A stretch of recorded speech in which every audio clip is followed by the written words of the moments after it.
إن الحمد لله نحمده ونستعينه ونستغفره ونعوذ بالله من شرور أنفسنا ومن سيئات أعمالنا من يهده الله فلا مضل له ومن يضلل فلا هادي له وأشهد أن لا إله إلا الله وحده لا شريك له وأشهد أن محمدا عبده ورسوله أما بعد فإن خير الحديث كتاب الله وخير الهدي هدي محمد صلى الله عليه وسلم وشر الأمور محدثاتها وكل محدثة بدعة وكل بدعة ضلالة وكل ضلالة في النار. أعوذ بالله السميع العليم من الشيطان الرجيم. بسم الله الرحمن الرحيم. رضي الله عنهم ورضوا عنه. علماء کرام، عزیز طلباء، بزرگان دین، نوجوانان ملت، چھوٹے پیارے معصوم بچوں، مائیں اور بہنیں، آج کے اس خطبے میں 3 باتوں کی وضاحت کرنا ہے. نمبر 1، محرم الحرام کا مہینہ، اس میں کیے جانے والے اور نہ کیے جانے والے اعمال. نمبر 2، صحابہ کرام کا مقام اور مرتبہ. نمبر 3، انصار اور مہاجرین کے تعلقات اور دنیا کی موجودہ صورتحال. 3 چیزیں. سب سے پہلے محرم الحرام کے بارے میں ہمیں کچھ جان لینا چاہیے. آج 1 محرم ہے، 1 محرم، اور محرم کا مہینہ اسلامی مہینوں میں پہلے نمبر پر آتا ہے. یعنی مسلمانوں کا جو سال ہے، سال، نیا سال، وہ محرم سے شروع ہوتا ہے.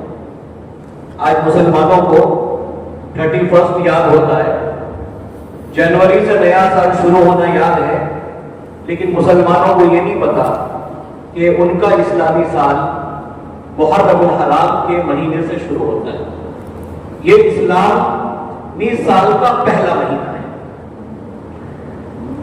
نمبر 2، اللہ تعالیٰ نے قرآن کریم میں فرمایا، ان عدۃ الشہور عند اللہ 12 شہرا فی کتاب اللہ یوم خلق السماوات والارض. اللہ نے جب آسمان زمین کو پیدا کیا، اسی وقت اللہ تعالیٰ نے 12 مہینے ہیں یہ بتلا دیا تھا. یہ جو ہم کہتے ہیں نا کہ مہینے 12 ہوتے ہیں، یہ 12 مہینے اللہ تعالیٰ نے آسمان اور زمین کو جب پیدا فرمایا تھا اسی وقت سے طے کر دیے تھے کہ مہینے 12 ہوتے ہیں. منہا اربعۃ الحرم. لیکن ان 12 مہینوں میں 4 مہینے ایسے ہیں جو حرمت والے ہیں. مسلمانوں کو یہ بھی پتا ہونا چاہیے کہ ہم مسلمان ہیں تو حرمت والے 4 مہینے کون سے. جب ہم کہتے ہیں کہ حرمت والے مہینے، تو پہلے اس کا معنی سمجھ لیا جائے. بہت سارے معنی اس کے بیان کیے گئے، صرف 2 بات کا مطلب. یعنی یہ جو 4 مہینے حرمت والے ہیں، تو نمبر 1 کہ اس میں گناہوں سے بچنا چاہیے. ویسے تو ہر دن مسلمان کو گناہوں سے بچنا ہے، ہر مہینے میں گناہوں سے بچنا ہے، لیکن یہ خصوصی تاکید ہے کہ ان مہینوں کے اندر گناہوں سے بچا جائے. نمبر 2، ان مہینوں کے اندر لڑائی جھگڑا قتال نہ کیا جائے، یہ خصوصی حکم ہے. اور نمبر 3 یہ فلا تظلموا فیہن انفسکم، اس میں ظلم و زیادتی نہ کی جائے. اب یہ 4 مہینے کون سے ہیں جو حرمت والے ہیں؟ یاد رکھیں کہ 3 مہینے ایک ساتھ آتے ہیں، ذوالقعدہ، ذوالحجہ اور محرم. 3 مہینے ایک ساتھ، ذوالقعدہ، ذوالحجہ، محرم، اور چوتھا مہینہ ہے رجب. تو 12 مہینوں میں یہ جو 4 مہینے ہیں اس کو حرمت والے مہینے کہا جاتا ہے. اسی طریقے سے محرم الحرام کا جو مہینہ ہے، تو ہم یہ دیکھتے ہیں کہ اللہ تعالیٰ نے اپنے بندوں کو خصوصی طور پر نجات حاصل کرنے کے لیے، نیکیوں میں سبقت کے لیے، نیکیوں میں آگے بڑھنے کے لیے بہت سارے ایام اور بہت سارے مہینے خاص فرمائے. رمضان کا مہینہ مبارک مہینہ. رمضان میں انسان اللہ کو عبادت کر کے راضی کر لے, اس کے فوراً بعد شوال کا مہینہ آ جاتا ہے کہ اس مہینے میں تم 6 روزے رکھ لو تاکہ پورے 7 روزے رکھنے کا ثواب مل جائے. ابھی یہ مہینہ جاتا نہیں کہ ایک مہینہ ہم ذوالقعدہ چھوڑ دیتے ہیں تو ذوالحجہ کا مہینہ آ جاتا ہے, جس کے بارے میں نبی اکرم صلی اللہ علیہ وسلم نے کہا کہ اس کے یہ 10 دن اس میں کیے جانے والے نیک اعمال, کوئی بھی ایک عمل انسان جو اس میں ایک نیکی کرتا ہے وہ عام دنوں میں آپ جو بھی نیکی کر لے ان میں نیکی کرنے سے زیادہ بہتر ہے. پھر اللہ نے ایک اور موقع دیا اور وہ ہے یہ محرم کا مہینہ. پیارے نبی صلی اللہ علیہ وسلم فرماتے ہیں افضل الصیام بعد رمضان شہر اللہ المحرم, کہ رمضان کے بعد جن مہینوں کے روزے سب سے زیادہ افضل ہے, جن مہینوں کے روزے رکھنا بہتر ہے, ان میں محرم کے مہینے کے روزے ہیں. یعنی محرم کا مہینہ ایک مسلمان زیادہ سے زیادہ اس میں روزے رکھے. کیوں رکھنا چاہیے؟ کیونکہ یہ افضل ترین مہینہ ہے, اللہ کا مہینہ ہے. پیارے نبی صلی اللہ علیہ وسلم نے اس کی فضیلت بیان کی ہے. تو ایک یہ کہ مسلمان ان مہینوں کے اندر روزہ رکھے. ایک غلط فہمی یہ پائی جاتی ہے یا مسئلے کو غلط کچھ اس طریقے سے سمجھا گیا ہے کہ بہت سارے لوگ یہ سمجھتے ہیں کہ جس میں محرم کی پہلی تاریخ یعنی آج کا دن, تو محرم کی پہلی تاریخ کو جس نے روزہ نہیں رکھا وہ بعد میں روزہ نہیں رکھ سکتا ہے. ایسی غلط فہمیاں پائی جاتی ہے, لیکن اس سے دور رہنا چاہیے. ایسا کوئی بھی دین میں حکم نہیں کہ آپ نے اگر پہلے محرم کو روزہ نہیں رکھا تو پھر آپ کا اس دن کا روزہ نہ رکھنا, اب پورے مہینے میں آپ روزہ نہیں رکھیں. اسی طریقے سے آپ یہ یاد رکھیں کہ ایک خاص روزہ اس مہینے کے اندر وہ عاشورہ کا روزہ ہے. عاشورہ کا روزہ جو 10ویں محرم کو رکھا جاتا ہے.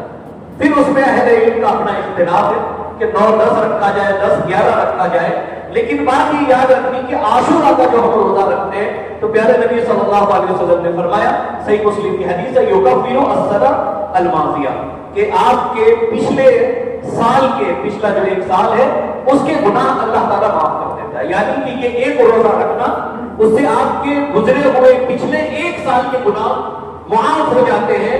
تو یہ محرم الحرام میں کیے جانے والے اعمال ہیں, ان چیزوں کو ہمیں سمجھنا چاہیے.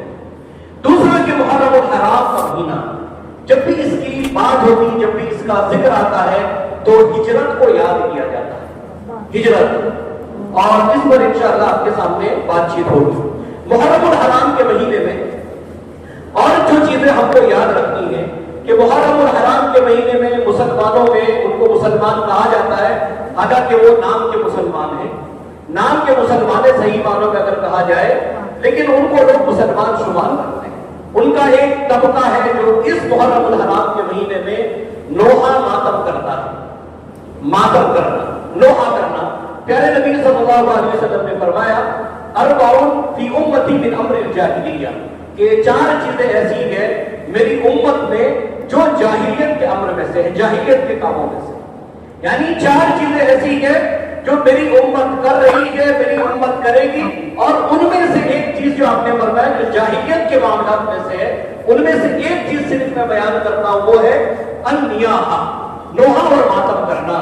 کسی کی موت پر چیخنا, پکارنا. اب کہاں شہادت ہوئی حضرت حسین رضی اللہ عنہ, کہاں کسی کا انتقال ہوا, لیکن ایک زمانہ ایک عرصہ بیت رہا ہے, لیکن پھر بھی محرم کے مہینے میں ماتم کیا جاتا ہے, چیخا جاتا ہے, رویا جاتا ہے, افسوس کیا جاتا ہے. یہ وہ عمل ہے جو شریعت سے ثابت نہیں ہے. اسی طریقے سے پیارے نبی صلی اللہ علیہ وسلم نے جو بات بیان فرمائی ہے وہ ہمیں یاد رکھنی چاہیے کہ یہ مہینہ آنے پر بہت سارے صحابہ کرام کو گالیاں دی جاتی ہیں. ابھی جو موجودہ صورتحال تھی ایران اور اسرائیل کی جنگ کو لے کر دنیا میں بہت کچھ ہوا, لیکن یہ بھولے بھالے مسلمان ہیں جن کو یہی نہیں پتا کہ وہ جس کے دیندار ہیں, جس کو وہ اپنا ہیرو مانتے ہیں, اس پورے ایران کے اندر نہ کسی دیوبندی کی, نہ کسی بریلوی کی, نہ کسی اہل حدیث کی, کسی سنی کی کوئی مسجد نہیں, کسی سنی کی کوئی مسجد نہیں ہے. یہ پہلے مسلمان کو سمجھنا چاہیے, پھر آپ کو سمجھنا چاہیے کہ آپ کا ان سے تعلق کیا ہونا چاہیے. دوسرا کہ یہ سرزمین پر اور دنیا کے اندر یہ وہ قوم ہے جو صحابہ کرام کو گالیاں دیتی ہے, اور اس میں خصوصاً حضرت عائشہ رضی اللہ عنہ, حضرت ابوبکر صدیق رضی اللہ عنہ, اور اسی طریقے سے حضرت عمر فاروق, اور خاص طور پر حضرت معاویہ رضی اللہ عنہ. ان کو خاص طور پر گالیاں دی جاتی ہے. اگر آپ کو پڑھنا ہے تو ان کی لکھی ہوئی کتابیں 150 جعلی اصحاب, اس کتاب کو آدمی دیکھ لے تو اس کو اندازہ لگ جائے گا کہ یہ کس قوم کو آج کل ہم ہیرو بنائے ہوئے گھوم رہے ہیں, اور ہم سوچ رہے ہیں کہ یہ امت مسلمہ کے مدد کے لیے آگے بڑھنے والی قوم ہے. بہرحال اس پر گفتگو کا ہمارے پاس وقت نہیں ہے. پیارے نبی صلی اللہ علیہ وسلم کی دوسری حدیث ہے جس میں آپ نے فرمایا نہیں سمجھنا وہ ہم میں سے نہیں ہے. کون ہم میں سے نہیں ہے؟ کہا وہ لوگ جو اپنے گالوں کو مارتے, رخساروں کو مارنا. یہ کون؟ یہ ماتم کے وقت کیا جاتا ہے. اپنے بدن کو تکلیف دینا, گریبان کو چاک کرنا. جاہلیت میں جس طریقے سے موت کے اوپر افسوس کیا جاتا ہے اس طریقے سے افسوس کرنا. تو مسلمان یہ سمجھ لے محرم الحرام کا مہینہ یہ مہینہ عبادت کا مہینہ ہے, یہ ماتم کا مہینہ نہیں ہے. بہت سارے مسلمانوں میں اس مہینے کو لے کر ایک غلط فہمی یہ بھی پائی جاتی ہے کہ بہت سارے مسلمان یہ سمجھتے ہیں کہ محرم الحرام کے مہینے میں شادی نہیں کرنا چاہیے کیونکہ یہ خوشی کا مہینہ نہیں ہے, یہ غمی کا مہینہ ہے. اس چیز کو بھی اپنے ذہن سے نکال دینا چاہیے. نمبر 2, جس بات کی وضاحت کرنا وہ ہے صحابہ کرام کا مقام اور مرتبہ. صحابہ کرام کا مقام اور مرتبہ اسی مہینے میں ہم خاص طور پر کیوں بیان کر رہے ہیں تو آپ کو جان لینا چاہیے کہ یہی مہینہ ہے جس کے اندر سب سے زیادہ صحابہ کرام کو برا بھلا کہا جاتا ہے, لعن طعن کیا جاتا ہے, صحابہ کرام کو گالی دی جاتی ہے. اس لیے اس مہینے میں صحابہ کرام کے مقام اور مرتبہ کو بیان کیا جا رہا ہے. سب سے پہلے ہر مسلمان کو یہ جاننا چاہیے کہ ہم بار بار کہتے ہیں کہ صحابہ, صحابہ نے یہ کہا, صحابی نے یہ کہا. تو صحابی کہتے کس کو ہے؟ ایک مسلمان جب یہ کہتا ہے کہ یہ اللہ کے نبی کے صحابہ ہیں, اللہ کے نبی کے صحابہ نے یہ کہا, تو ہم کو آخر یہ تو پتا ہونا چاہیے کہ صحابہ کہتے کس کو ہے, صحابی کہتے کس کو ہے. تو آپ یہ جان لیں کہ صحابہ ان کو کہا جاتا ہے جنہوں نے پیارے نبی صلی اللہ علیہ وسلم سے ایمان کی حالت میں ملاقات کی. اللہ کے نبی صلی اللہ علیہ وسلم پر ان کی زندگی میں ایمان لے کر آئے اور پھر ان کا انتقال بھی ایمان کی حالت میں ہوا. جو اللہ کے نبی صلی اللہ علیہ وسلم پر, اللہ کے نبی صلی اللہ علیہ وسلم کی زندگی میں ایمان لائے اور ان کا انتقال بھی ایمان کی حالت میں ہوا, ان کو کہا جاتا ہے صحابہ. اب آپ یہ سمجھ لیجئے کہ اس پورے روئے زمین کے اوپر, اس پوری کائنات کے اندر انبیاء اور رسولوں کے بعد, یہ بات ہر مسلمان کو اپنے ذہن میں بٹھا لینی چاہیے, اس پوری کائنات میں, اس پوری دنیا میں انبیاء اور رسولوں کے بعد سب سے بڑا درجہ اگر کسی کا ہے تو وہ صحابہ کرام کا ہے. سب سے بڑا درجہ, سب سے بڑا مقام اگر کسی کا ہے تو وہ صحابہ کرام کا ہے. صحابہ سے بڑھ کر کوئی بھی اس روئے زمین پر نہیں. انبیاء اور رسولوں کے بعد سب سے بڑا درجہ کس کا ہے؟ صحابہ کرام کا ہے, جن کے بارے میں اللہ نے کہا رضی اللہ عنہم ورضوا عنہ, اللہ ان سے راضی ہو گیا اور یہ اللہ تعالیٰ سے راضی ہو گئے. سب سے بڑا درجہ. پھر صحابہ کرام میں مرتبے بیان کیے گئے کہ مزید صحابہ کرام میں پھر کس کی درجہ بنی. کائنات میں سب سے افضل رسول انبیاء کے بعد صحابہ. پھر ان صحابہ میں آپ کس کو مرتبہ دیں گے تو آپ کو 4 خلفاء کو سب سے پہلے لانا ہوگا کہ پیارے نبی صلی اللہ علیہ وسلم کے بعد سب سے بڑا درجہ ابو بکر صدیق رضی اللہ عنہ کا, اس کے بعد حضرت عمر فاروق رضی اللہ عنہ کا ہے, اور اس کے بعد حضرت عثمان غنی رضی اللہ عنہ کا ہے, اور اس کے بعد حضرت علی رضی اللہ عنہ. یہ 4 وہ ہیں جن کا انبیاء اور رسولوں کے بعد جب ہم درجہ بندی کریں گے تو صحابہ کے اندر یہ 4 لوگ سر فہرست ہوں گے, ان کا درجہ سب سے بڑا ہے. اور اس کے بعد دوسرے تمام صحابہ کرام. صحابہ کرام کے بارے میں ہم بات کیوں کرتے ہیں, گفتگو کیوں کرتے ہیں, یہ بات جاننا چاہیے. یہ بات سمجھ لیجئے کہ دین کی راہ میں سب سے زیادہ اگر قربانیاں کسی نے دی ہے تو وہ صحابہ کرام ہیں. دین کے معاملے میں سب سے زیادہ پریشانیاں تکلیفیں کسی نے اٹھائی ہے تو وہ صحابہ کرام ہیں. یہ دین جو ہم تک پہنچا ہے یہ صحابہ کرام کے ذریعے پہنچا ہے. اس لیے صحابہ کرام کے مقام اور مرتبے کو ہمیں جاننا چاہیے. اسی طریقے سے یہ بات یاد رکھنی چاہیے کہ صحابہ کرام سے محبت یہ ایمان کی علامت ہے. یعنی اگر کوئی صحابہ سے محبت کرتا ہے تو وہ مومن ہے، اور اگر کوئی صحابہ سے دشمنی رکھتا ہے، عداوت رکھتا ہے، صحابہ سے بغض رکھتا ہے، صحابہ کو برا بھلا کہتا ہے تو یہ منافقوں کی علامت ہے. صحابہ سے محبت کرنا ایمان کی علامت ہے، صحابہ سے دشمنی کرنا، بغض کرنا یہ منافقوں کی علامت ہے. اور ایک بات یاد رکھیں، جب ہم یہ بات کہتے ہیں تو کیونکہ محرم کا مہینہ آتے ہی ایک طرف حضرت معاویہ کو خصوصی طور پر برا بھلا کہا جاتا ہے، اور اس میں کئی مسلمان ہیں جو کچھ ڈاکٹروں کی انجینئروں کی تقریر سنتے ہیں اور وہ ڈاکٹر وہ انجینئر اپنی تقریروں کے اندر انصاف کرنے بیٹھتے ہیں کہ یہاں پر ان کی غلطی ہے، یہاں پر ان کی غلطی ہے. ایک مسلمان کے لیے میسج یہ ہے کہ ایک مسلمان یہ یاد رکھ لے صحابہ کرام میں آپس میں کیا ہوا اس بارے میں ہر مسلمان کو خاموش رہنا ہے. ہماری تحقیق کر لینے سے حضرت معاویہ کا کوئی درجہ کم ہونے والا نہیں ہے، حضرت معاویہ جنتی ہے. ہمارے تحقیق کر لینے سے حضرت علی کا کوئی درجہ بلند ہونے والا نہیں ہے. جو درجہ ہے وہ اللہ تعالیٰ نے پیارے نبی صلی اللہ علیہ وسلم نے ذکر کر دیا ہے. آج کئی بیوقوف لوگ اس بارے میں بات کرتے ہیں کہ حضرت معاویہ کا کیا ہوا تھا، حضرت عائشہ کا کیا ہوا تھا. ہمارے اور آپ کے حضرت معاویہ اور حضرت عائشہ رضی اللہ عنہا کے بارے میں بات کرنے سے ہم گناہ میں تو واقع ہو سکتے ہیں، ان کے حق میں ہم غلط بیانی کر کے اپنی آخرت کو ہم بگاڑ سکتے ہیں. لیکن یہ بات یاد رکھے ہماری گفتگو سے حضرت عائشہ رضی اللہ عنہا یا حضرت علی معاویہ رضی اللہ عنہ ان کی زندگی پر کوئی فرق نہیں پڑے گا. صحابہ صحابہ ہے، وہ جنتی ہے، یہ بات دماغ میں بٹھا لینا. جو بھی آدمی کبھی بھی سوال کھولے کسی بھی ایک صحابی کے بارے میں اس دن سے اس کو سننا بند کر دینا چاہیے.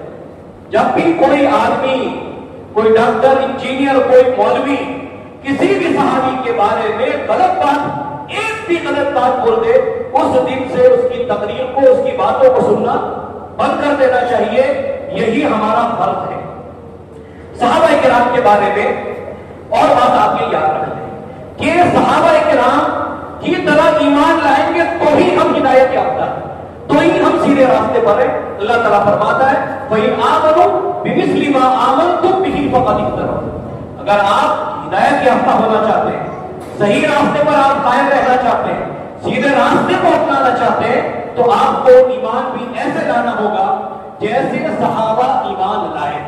ایک بات یہ یاد رکھیں، اسی طریقے سے یہ سمجھ لیا جائے کہ صحابہ کے راستے کو چھوڑ دینا، صحابہ کے راستے کو چھوڑ دینا اپنے آپ کو گمراہی اور جہنم کے راستے کی طرف لے جاتا ہے. اللہ تعالیٰ فرماتا ہے وَيَتَّبِعْ غَيْرَ سَبِيلِ الْمُؤْمِنِينَ.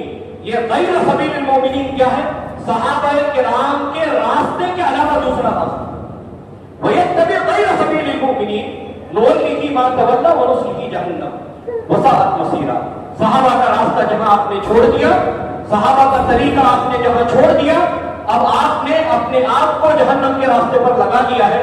اس کے بعد جہنم میں جانے سے آپ کو کوئی چیز نہیں روک سکتی. صحابہ کرام کا مقام اور مرتبہ ہماری زندگی میں ہونا کیوں چاہیے؟ پیارے نبی صلی اللہ علیہ وسلم فرماتے ہیں سَتَفْتَرِقُ أُمَّتِي عَلَىٰ 73 مِلَّةً كُلُّهُمْ فِي النَّارِ إِلَّا مِلَّةً وَاحِدَةً. دیکھیے میری امت، اللہ کے نبی کہتے ہیں 73 فرقوں میں بڑھ جائے گی. سارے فرقے جہنمی، سارے فرقے جہنمی کے سوائے ایک فرقے کے، ایک ملت کے. صحابہ نے پوچھا کہ اللہ کے رسول صلی اللہ علیہ وسلم آخر وہ کون سی جماعت، کون سی ملت، کون سا فرقہ جو جنت میں جائے گا؟ سب جہنم میں جائیں گے. پیارے نبی صلی اللہ علیہ وسلم نے کہا ما انا علیہ واصحابی، ما انا علیہ واصحابی، جس پر میں ہوں اور جس پر میرے صحابہ ہیں.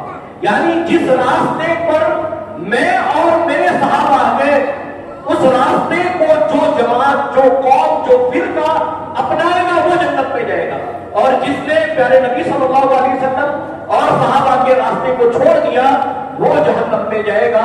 یہ بات اللہ کے نبی صلی اللہ علیہ وسلم نے بالکل صاف طور پر بیان کر دی۔ اچھا، دوسرا یہ بات یاد رکھیں کہ صحابہ کرام کی نیکیوں سے ہماری نیکیوں کا کوئی کمپیئر نہیں ہو سکتا ہے، کوئی کمپیئر نہیں ہو سکتا۔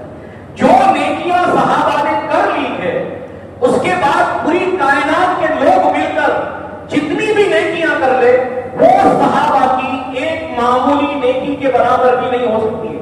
اللہ کے نبی صلی اللہ علیہ وسلم فرماتے لا تسبوا اصحابی، دیکھو میرے صحابہ کو گالی مت دو، میرے صحابہ کو گالی مت دو۔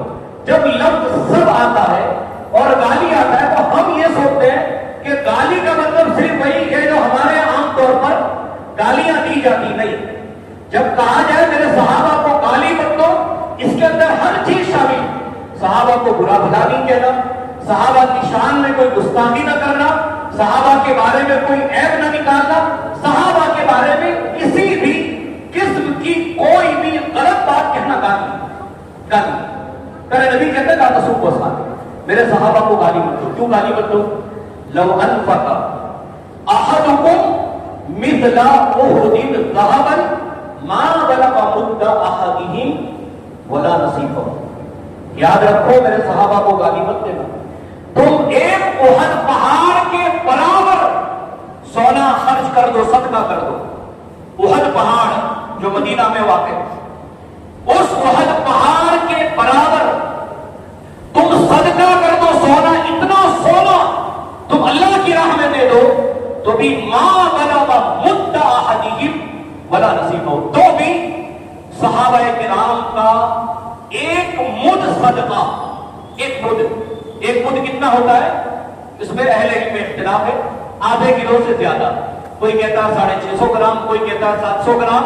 یہ ایک پیمانہ ہے، اس میں جو چیز رکھ دی جائے وہ جیسی آئے گی، کوئی چیز اس میں زیادہ بھی آ سکتی ہے، کوئی چیز کم بھی آ سکتی ہے، لیکن عام طور پر یہ کہا جاتا ہے آدھا کلو سے کچھ زیادہ، یعنی ایک طرف احد پہاڑ کے برابر سونا کوئی اللہ کی راہ میں خرچ کر رہا ہے، اور صحابہ نے یہ آدھے کلو سے زیادہ ہی اگر کچھ خرچ کیا ہے تو بھی احد پہاڑ کے برابر تمہارا سونا خرچ کرنا صحابہ کے ایک مد خرچ کرنے کے برابر نہیں، بلکہ کہا ولا نصیبہ، ایک مد نہیں، اس مد کا بھی آدھا کر دیا جائے۔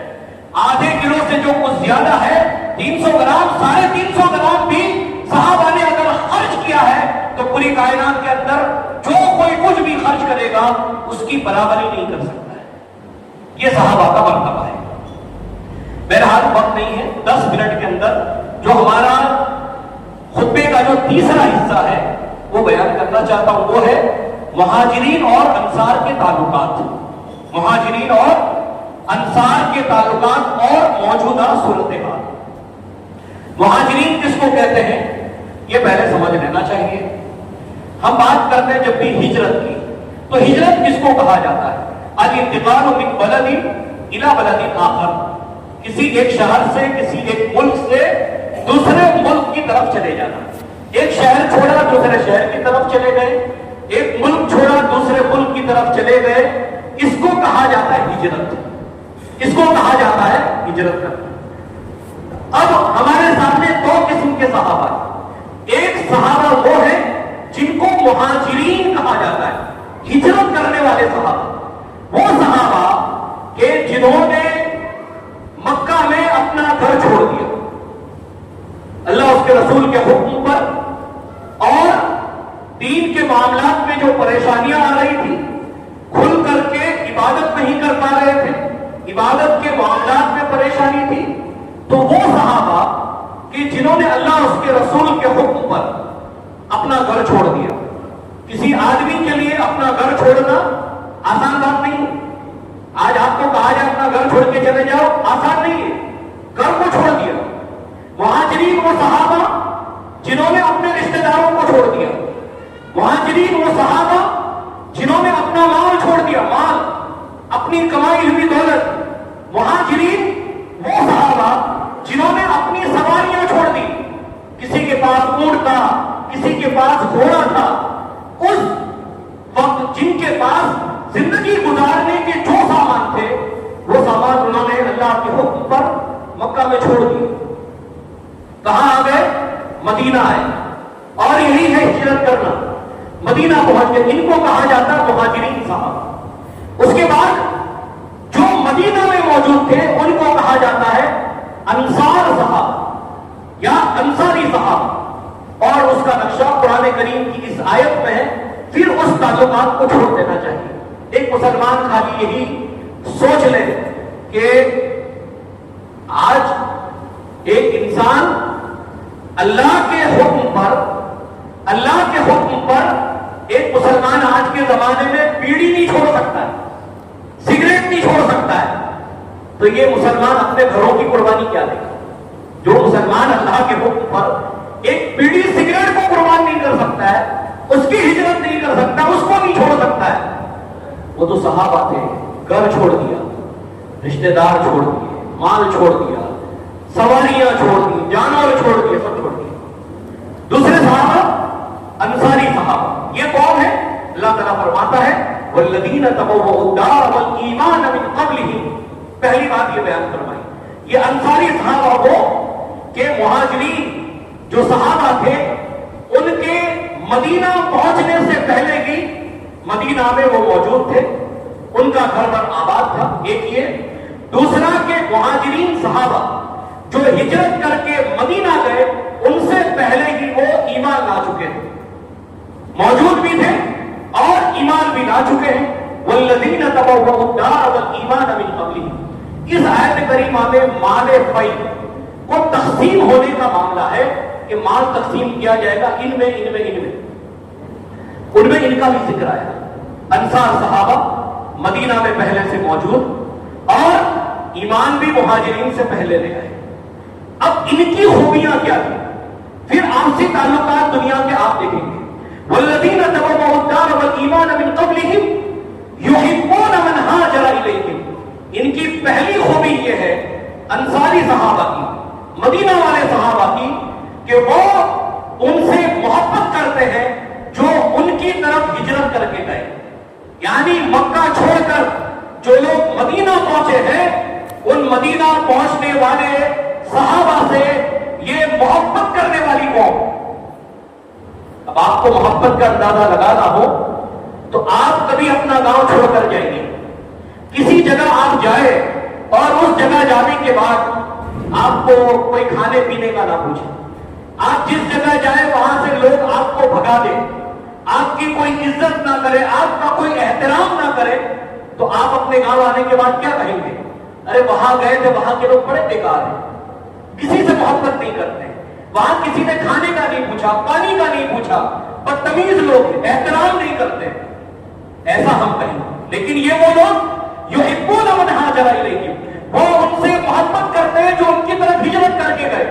آج آپ خالی ہندوستان کے اندر آپ دیکھ لیجئے کہ ایک اسٹیٹ میں رہنے والا آدمی دوسرے اسٹیٹ کے آدمیوں کو دیکھنا پسند نہیں کرتا ہے. آپ یہ باہری لوگ ہیں, بھی مہاراشٹر میں چلا, یہاں مراٹھی ہی بولتا ہے, دوسری کوئی بھی زبان بولے ان کو یہاں سے بھگا دو. اتراکھنڈ آپ دیکھ لو, خالی کرنے کا آرڈر ہے, جو بھی باہر سے آیا وہ خالی کر کے چلا جائے. کوئی آج اپنے گاؤں میں, اپنے شہر میں باہر کے لوگوں کو پسند نہیں کر سکتا ہے کہ یہ باہری ہے. یہ مسلمانوں میں بھی پایا جاتا ہے, یہ ہندوؤں کے اندر بھی پایا جاتا ہے, لیکن صحابہ میں نہیں تھا. انصاری صحابہ میں نہیں تھا. وہ مومن تھے, مومن کی پہچان تھے, وہ مومن کی علامت تھے, وہ ان کے اندر نہیں تھا. کیا کیا انہوں نے؟ محبت کیا. دروازے کھلے ہیں دل کے, محبت تم سے ہم کرتے. دوسری بات یحبون من ہاجر الیہم. اچھا بھائی محبت تو ہو گئی, دوسری بات کیا تھی مدینہ کے صحابہ میں, انصاری صحابہ میں؟ ولا یجدون فی صدورہم حاجۃ مما اوتوا. یہ جو صحابہ ہجرت کر کے مکہ سے مدینہ آئے ہیں, ان کو جو بھی کچھ دیا جائے, ان کی جو بھی مالی مدد کی جائے, اس پر یہ اپنے دلوں میں کوئی حاجت محسوس نہیں کرتے. وہ مال جو مکہ سے آنے والوں کو دے دیا جائے اس مال کی یہ خواہش نہیں کرتے. کیا مطلب؟ جب یہ آئے مکہ سے مدینہ تو مدینہ آنے کے بعد آپ کو پتا ہونا چاہیے کہ بنو نذیر کا قبیلہ، بنو نذیر کا جو مال تھا، بنو نذیر کی زمینیں، بنو نذیر کے باغات، باغ کھجوروں کے باغات، زمینیں، مال، یہ سارا اللہ کے نبی صلی اللہ علیہ وسلم نے کن کو دے دیا؟ جو مدینہ میں ہجرت کر کے آئے تھے مکہ سے. لیکن مدینہ کے صحابہ کے دل میں یہ بات نہیں آئی اللہ کے رسول ہم مدینہ کے ہیں، یہ باہر مکہ والے آگے ان کو کیوں دے دیا؟ دنیا کے حساب سے کہوں آج ہم کیا کہتے ہیں؟ یہ باہر سے آ کے کما رہا ہے، یہ باہر سے آ کر کے اس نے اتنی پراپرٹی بنا لی، یہ ہمارے اسٹیٹ میں آ کر اتنا کما لیا. دنیا میں بھی ہو رہا ہے. آپ کسی ملک میں جاتے ہیں تو کئی ملکوں میں دوسرے ملک والوں پر ظلم اس بات پر ہوتا ہے کہ ہم اس ملک کے رہنے والے ہیں لیکن فلاں ملک کا رہنے والا وہ زیادہ کما رہا ہے، وہ زیادہ مال کما رہا ہے. یا کبھی سرکار کوئی سویدھا دیتی ہے کہ یہ فلاں کنٹری کا آیا ہوا ہے، سب کو دیا جائے گا، آپ کو بھی دیا جائے گا، ان کو بھی دیا جائے گا، تو سرکار کا وروਧ ہوتا ہے دنیا کے اندر کہ ہم یہاں کے رہنے والے ان کو کیوں دیا جاتا ہے. لیکن صحابہ نہیں، دل کے اندر ایک بات تک نہیں آئی، ایک کھٹک تک محسوس نہیں ہوئی. یہ ایمان والوں کے کلیجے ہیں، ایمان والوں کے دل ہے. یہ ہر چیز لوگوں میں نہیں پیدا ہو سکتا، یہ آج کے دور میں مسلمانوں میں نہیں پیدا ہو سکتا ہے. آج تو ہم کو پڑھی ہوئی یہ باہر سے آ کے کیوں کما رہا ہے، یہ ہمارے اسٹیٹ میں کیوں آ گیا؟ جا بھائی جا، تو تیرے اسٹیٹ میں جا، یو پی جا، بہار جا، بنگال جا، مہاراشٹر جا ادھر جا کے کما، ہمارے یہاں کیوں کما رہا ہے؟ یہ زمین اللہ کی زمین ہے. تو وَلَا يَجِدُونَ فِي صُدُورِهِمْ حَاجَةً مِّمَّا أُوتُوا. تیسری بات جو صحابہ کی اس میں ذکر کی گئی، انصاری صحابہ، وَيُؤْثِرُونَ عَلَىٰ أَنفُسِهِمْ وَلَوْ كَانَ بِهِمْ خَصَاصَةٌ وَلَا يَجِدُونَ فِي صُدُورِهِمْ حَاجَةً مِّمَّا أُوتُوا. اور وَيُؤْثِرُونَ عَلَىٰ أَنفُسِهِمْ وَلَوْ كَانَ بِهِمْ خَصَاصَةٌ. خود کتنی ہی تنگی میں کیوں نہ ہو لیکن دوسروں کی ضرورتوں کا خیال رکھتے تھے.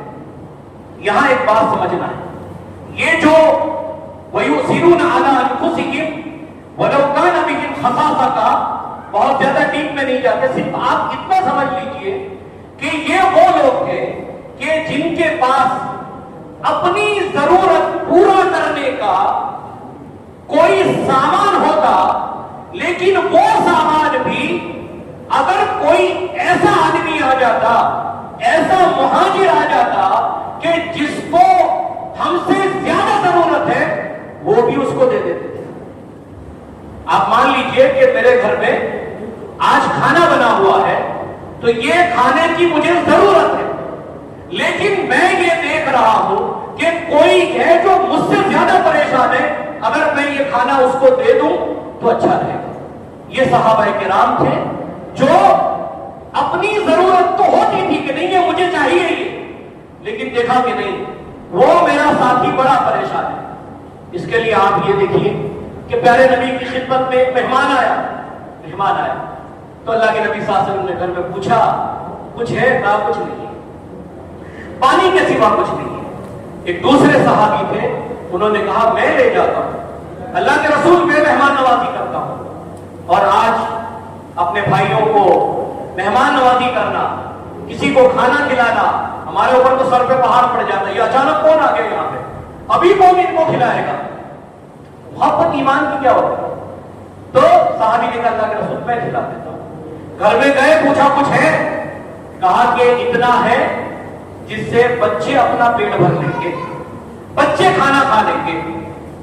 اب آپ سوچیں کہ خود کے کھانے کے لیے نہیں، صرف بچوں کے کھانے کے لیے. تو کیا کہا اس کے اوپر؟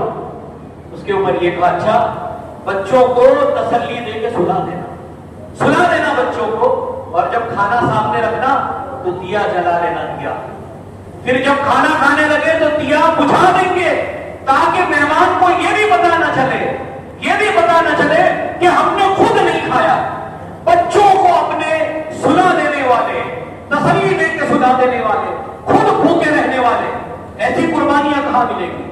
اسی لیے کسی نے کہا تسلی دے کے سلاتے تھے بھوکے بچوں کو, عجب لوگ تھے پتھر ابالنے والے. یہ ایمان کی کیفیت اب نہیں ملے گی. یہ ایمان کی مہک کی خوشبو یہ اس زمانے سے اڑ چکی ہے. کہا ضرورت تھی دے دیتے, نہیں یہ ہمارا بھائی ہے, اس کی ضرورت ہم سے زیادہ ہے.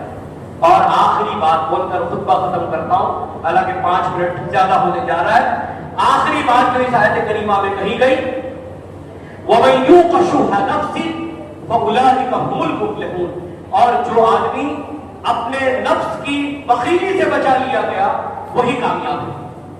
اب یہاں پر جو لفظ شح آیا ہے اور تفصیل میں نہیں جانا ہے, کیونکہ شح کے متعلق پیارے نبی صلی اللہ علیہ وسلم نے کہا کہ اس نے تم سے پہلے لوگوں کو بھی برباد کر دیا. جو آدمی شح سے بچا لیا گیا اپنے نفس کی بخیلی سے وہ کامیاب ہے. تو اس کا معنی کیا ہے؟ مفسرین نے کئی اقوال بیان کیے ہیں, صرف ایک قول میں بیان کرتا ہوں کہ ایک آدمی کے پاس جو کچھ ہے وہ خرچ نہیں کرنا چاہتا, بخیلی کرنا چاہتا, اس میں کنجوسی, میرے پاس ہے لیکن میں دوں گا نہیں. دوسرا جو نہیں ہے اس کو حاصل کرنے کی تمنا, ارے مجھے یہ بھی مل جائے, یہ بھی مل جائے, ایک گھر ہے تو کافی نہیں ہے 3 گھر ہو جائے, اور 5 گرام سونا ہے تو 50 گرام سونا ہو جائے. کہا جو ہے وہ دینا نہیں چاہتے, اور جو نہیں گئے اس کو حاصل کرنے کی تمنا ہے. کہا جو ان چیزوں سے بچا لیا گیا نا وہی کامیاب ہوگا. آج مسلمان دیکھ لیں, آج مسلمان دیکھ لیں, اسی راستے پر ہم بھی گئے کہ جو کچھ ہمارے پاس ہے اسے آپ جانے دیجئے دوسرے معاملات میں. ہم دین کے معاملے میں بھی خرچ نہیں کرنا چاہتے, دین کے معاملے میں اللہ کی راہ میں بھی خرچ کرنا نہیں چاہتے. ایک طرف اپنا مال بھی روکے ہوئے ہیں, اللہ کی راہ میں خرچ بھی نہیں کر رہے, اور دوسری طرف حال یہ ہے کہ ہمیں اور مل جائے, ہمیں اور مل جائے. بہرحال کی باتوں پر اپنا خطبہ میں ختم کرتا ہوں. اللہ تعالیٰ سے دعا ہے اللہ تعالیٰ جب تک زندہ رکھے, ایمان کے ساتھ زندہ رکھے, خاتمہ بھی ایمان کی حالت میں ہو. الحمدللہ رب العالمین والصلاۃ والسلام علی رسولہ الکریم, اما بعد. اعوذ باللہ السمیع العلیم من الشیطان الرجیم, بسم اللہ الرحمن الرحیم. ان اللہ وملائکتہ یصلون علی النبی یا ایھا الذین آمنوا صلوا علیہ وسلموا تسلیما. اللهم صل علی محمد وعلی آل محمد كما صليت على ابراهيم وعلى ال ابراهيم انك حميد مجيد. اللهم بارك على محمد وعلى ال محمد كما باركت على ابراهيم وعلى ال ابراهيم انك حميد مجيد. ان الله يأمر بالعدل والاحسان وإيتاء ذي القربى وينهى عن الفحشاء والمنكر والبغي يعظكم لعلكم تذكرون. اذكروا الله يذكركم وادعوه يستجب لكم ولذكر الله اكبر.